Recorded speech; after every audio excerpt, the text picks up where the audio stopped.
Hey, thanks for joining me. Today, we're diving into something that might just completely change how you see your life. It's a concept called blood contract reality. So let me start by asking you a question. What if all the things you think are holding you back, your background, where you live, your family history, what if those things aren't actually the final say? And what if your struggles are really just a contradiction of a higher, legally binding truth? A truth that, according to this teaching, was signed and sealed in blood. Now, we're not just talking about positive thinking here. This is framed as a kind of spiritual awakening, like waking up to a different reality that's been operating all along, governed by a completely different set of laws. And here it is, the central idea we're going to unpack. We're all taught that we're a product of our environment, right? Well, this concept flips that on its head. It argues that a much more powerful force, a covenant, is what truly defines a believer's life. Okay, so let's get into it. To really get this, we need to understand the huge difference this teaching makes between just a regular worldly agreement and a binding spiritual covenant. And what's so interesting here is the contrast they use. Think about it. A contract written in ink, it can be broken, changed, or just flat out canceled. But a covenant that's sealed in blood, well, that's presented as permanent, totally binding, and irreversible. And that distinction is everything. Back in the ancient world, cutting a covenant was the most serious, sacred bond you could possibly make. It wasn't just a simple promise, it was like a fusion of two identities. The parties would literally mingle their blood, which legally meant that all their assets, all their resources, even their lives now belonged to their covenant partner. It was an absolute, unbreakable bond. But here's the thing. This covenant isn't seen as some quiet historical fact. No, it's presented as an active, speaking force in the spiritual realm, happening right now, this very moment. The main scripture for this whole idea is Hebrews 12:24, and the key phrase they really focus on is this: the blood speaks. Proponents of this view take that literally, that the blood actually has a voice that is making legal declarations on a believer's behalf. And this slide really highlights the difference they're talking about. You remember the story in the Old Testament, Abel's blood cries out from the ground, demanding vengeance. But the blood of this new covenant, they say, speaks better things. Things like mercy, redemption, guaranteed access to God, and a legally enforced victory.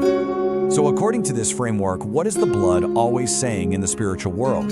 It's declaring four key things about you: that you are redeemed, bought back; that you are accepted with full access; that you are justified, which means you're declared righteous, not because of what you did, but because of the contract; and that you are victorious. This is seen as your legal standing. So if you really grab hold of this, it demands a massive identity shift. It's all about moving away from thinking about your limitations and instead learning to think from a position of what's described as your spiritual authority. This right here is probably the most powerful part of the teaching. It means that things like negative family patterns, the economic system you're in, or where you happen to live, they don't get the final say anymore. The idea is that the blood covenant overrides every single one of them.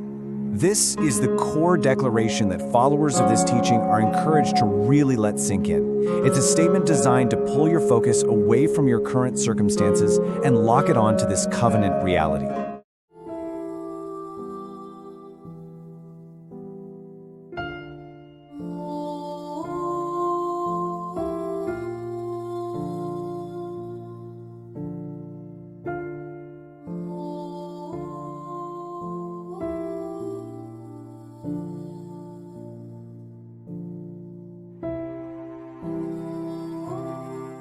So here's the bottom line. Within this framework, your identity isn't based on your past or your struggles anymore. It's based completely on the blood of the covenant. The teaching says that when God the Father looks at you, he sees the perfect finished work of Jesus, and that is what defines you. Okay, so that all sounds pretty big, right? But how do you take this from just an abstract idea to something you actually live out day to day? Let's get into the practical side of it. Well, the main practice is to align what you say with this truth. This is often done through daily declarations based on Scripture. For example, declaring, "I live by covenant reality," is tied to Colossians 1:13, which talks about being delivered from darkness. The second one is directly linked to the core Scripture we talked about. And the third, about your identity, is based on Galatians 4:7, which says a believer is no longer a slave, but a son or daughter. A really powerful way they explain the authority this covenant gives you is what the metaphor of a spiritual power of attorney.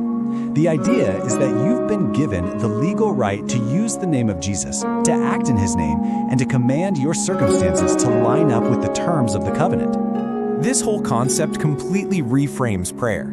It's a shift away from pleading with God for a favor to instead confidently standing on your legal rights within this covenant. Prayer becomes an act of enforcing a victory that's believed to be already won, and basically executing the terms of an unbreakable contract. And this brings us to the central question this teaching really asks its followers. Is your mindset just about trying to survive in a broken system? Or is it about living like someone who is backed by the most powerful, legally binding covenant you can imagine? And that's really the final takeaway. The message of blood contract reality is that where you are and where you've been don't define you. Your reality isn't your location, it's your establishment by the blood. It's a powerful idea that offers a completely different lens to see your life through.